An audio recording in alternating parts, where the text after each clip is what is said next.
Hello, everybody. Today I'm going to do an ink video. Actually, I have a pen here, of course, but what I'm going to do is a writing sample with Van Diemen's Black Tongue Spider Orchid. And I'm going to try it on several different papers to see how it works. And I'm using one of my favorite pens here, my Pilot Custom 74, with a soft medium nib. And I have not used a lot of Van Diemen's ink. It's not really readily available where I'm at. But a pen friend sent me this, sent me actually several ink samples, and I'm just getting around to exploring them and figuring out which ones I really like, and maybe I'll order some. Um, so yeah, Van Diemen's, it's not really an ink I'm familiar with. It I live on Prince Edward Island in Canada, and we have a nice little stationery shop, or actually a bookstore, stationery shop, the Bookmark in Charlottetown here. And I tend to get most of my inks there. I have ordered a few inks on different occasions from different places.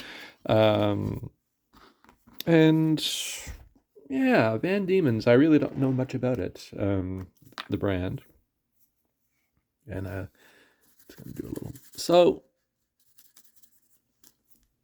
the fun thing about trying something new, especially in sample sizes, is that you get to try many different brands, but also you kind of know whether you're going to like it or not. So, this way you don't have to buy a large bottle and be disappointed. And I have done that. I have bought bottles of inks that I thought I would like and ended up not liking. And so anyway, we're going to do this some different writing samples. And I've this little folder full of different papers and things, and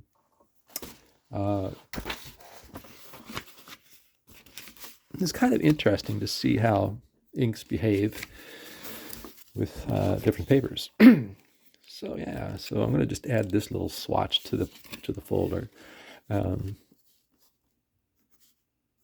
Now I have to be honest. I'm not too sure if I would ever get a bottle of this. Actually, I don't think I would. It's nice to try it, and it looks good in my journal. But it's a little thin, light for my tastes. If I think of a color along this line that I quite like, I would have to say Private Reserve Black Cherry is one that I quite like. And even though it's quite different in some ways, the Waterman Tender Purple is another I prefer. Yeah, the Black Cherry actually reminds me of this. It's just darker, it's a little more intense, and I prefer it. But it's nice to try different things, right? But I'm glad to have the sample. So what I have, I'm going to just sort of list the papers as I go. And we'll do a little writing samples. The first one I have in the pile here is just a Staples. It's a Staples paper, and it's not really a writing paper. It's a photo paper. And if you look on the back, you can see I had printed a card on it, and it was matte paper, and it wasn't what I would call fountain pen friendly. The paper. How would I describe it? The biggest problem with it is it sort of sucks the ink in and it gets kind of feathery, right? So for me, I've always been looking for photo papers that work well with the this actually the Staples paper, because the matte paper I like to print on, but it's best with ballpoint pens, oddly enough. Black Tongue. I gotta admit, I like the title, Black Tongue Spider Orchid.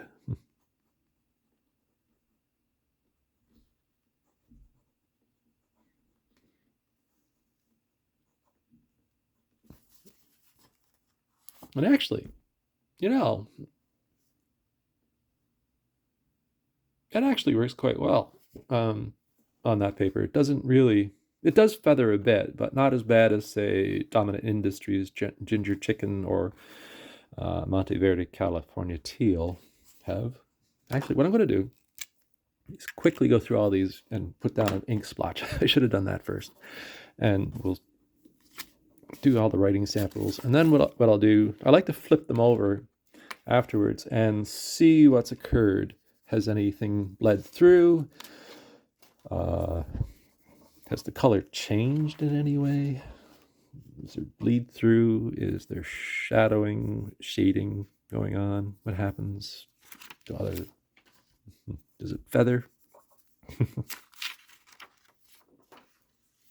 And these are papers that I quite like. I use them in notebooks and I use them in journals. And there's a couple here that I just have to do experiments with. And this is a new one right here. This is just from an Oasis notebook paper. And I think that is it. Yeah, okay. So we're going to get going. Put that away. Okay. So this is barren fig. We're going to do a little writing sample on that.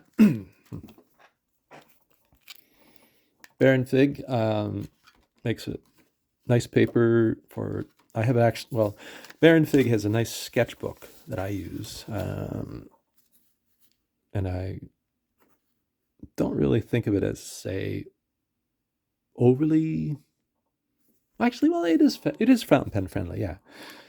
But I tend to use it more for drawing. Now I'm thinking Van Diemen's must be Australian. Van Diemen's Land, am I right in thinking that? I should I should have looked that up.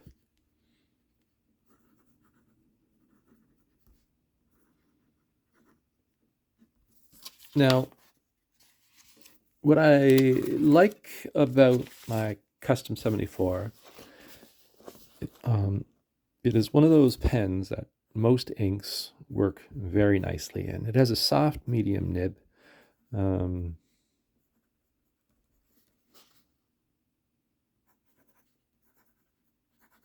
And I've found that it's the one pen I have that really makes a gray ink look great. But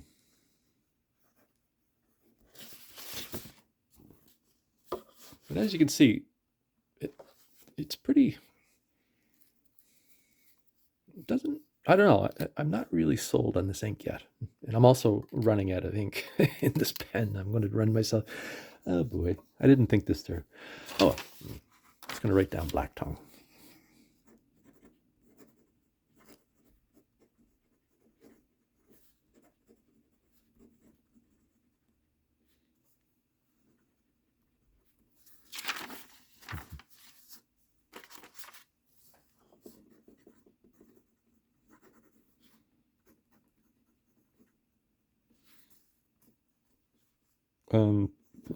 Yeah, it's interesting actually. That's Lystrom as opposed to Telmoy River paper.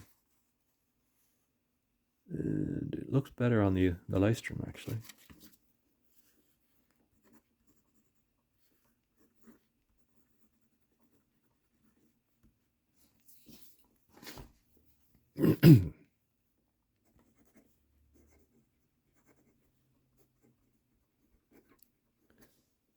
So I always ask, have you tried any Van Diemen ink? Which ones do you like? And are there any that you would recommend that I try? Let me know in the comments.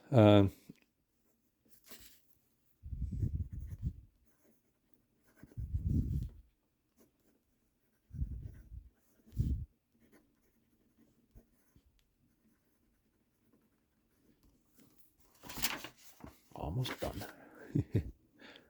I'm going to wash this pen out after I'm done. I have a couple other inks that I want to try. And this is one of my favorite pens for trying different inks. I use it all the time. It's I just like the soft medium nib. It's really nice.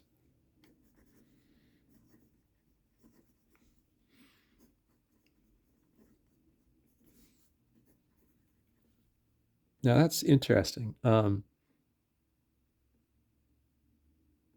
It feels different on the Clairefontaine. And I like Clairefontaine paper. Yeah, okay.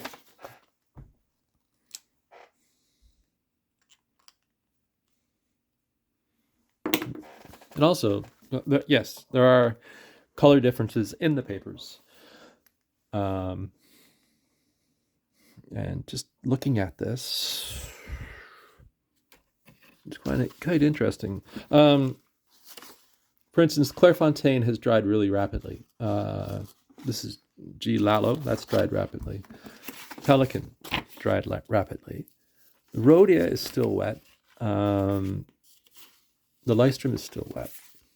Everything else has dried. Actually, the Oasis paper looks still wet. And as you can see, there's sort of a bit of well, actually, yeah, there is some purple shading going on well, especially on this. You can see it on the inexpensive. Well, actually, it's not inexpensive. Staples matte photo paper, and it's not really meant for fountain pens, of course. It's but you can see there's some blue in there. It's kind of nice. Looks nice there. Okay, so let's start with this. This is the Baron Fig. How does it look? Flip it over. Huh. Well, it didn't bleed through. Like a lot of the others, it came straight through, but this is actually one that's not bled through the paper. Of course, there is ghosting. That's fine. I don't mind that at all, but not too much. And actually, the color looks pretty good on the Baron Fig, even though Baron Fig is slightly cream color. It works quite well on that, and it looks nice. The Pelican paper, it seems quite pale to my eye. It's pretty much the same in Baron Fig, I guess. Yeah, it's just a little weak. It didn't bleed through. I've only ever had one ink bleed through the Pelican, and that was the California Teal Monteverde. That was the only one that's ever come through. Clairefontaine,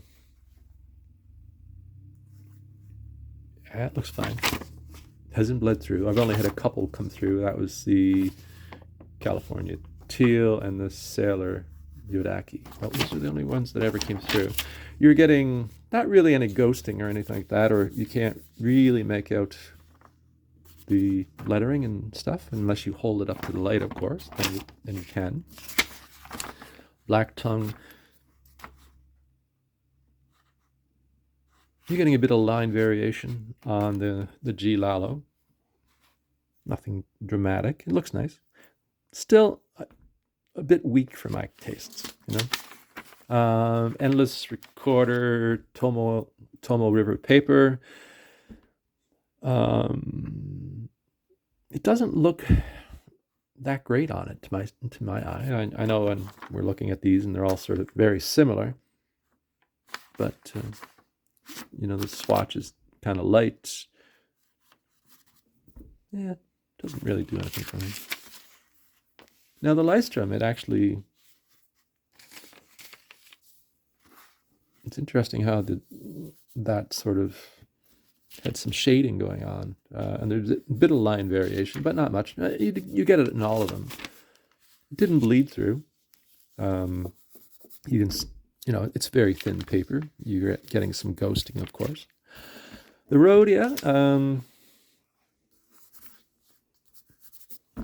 it's dried now. Black Tongue and and it didn't bleed through. I only really had Sailor Yodaki come through and a bit of the California teal on that. And then, of course, the Oasis. And a little bit of bleed through, not much. Anyway, I don't know if I've sold myself on this ink. I really appreciate getting the sample, and I love the fact that I love the fact that I don't, when you buy or receive a sample, there's not a lot invested in it. You don't have to worry, like about using up the full bottle. So it's a great way to learn a bit about different inks. And for me, when I look at that, I think personally I prefer Private Reserve Black Cherry or Waterman Tender Purple over the Black Tongue. So I will not be buying a bottle of that, but I will use up the sample. Or maybe I'll pass the sample on to a friend. Let's see what they like. That's the great thing about samples. You don't necessarily have to use the entire sample. You can swap it or give it away or, just keep it. But anyway, there we are. Anyway, I hope you're having a great day. I had a little bit of fun doing this. It's nice to learn what inks I would buy or not buy. Now, last year I was really into blues. This year I seem to be into greens. That's not a green, I know, it's a purple. But anyway, I've been having a lot of fun with the green inks, like Monteverde, California teal. I don't have a lot of greens in my writing samples here, but I'll be doing more as time goes on. So anyway, I hope you liked the video. Just me rambling on a Sunday afternoon, enjoying the day. And if you're new around here, please subscribe. And also, if you like the video, I would really appreciate it if you could give it a thumbs up. It kind of helps the channel. And I hope you have a great day. Thanks a lot. Bye-bye.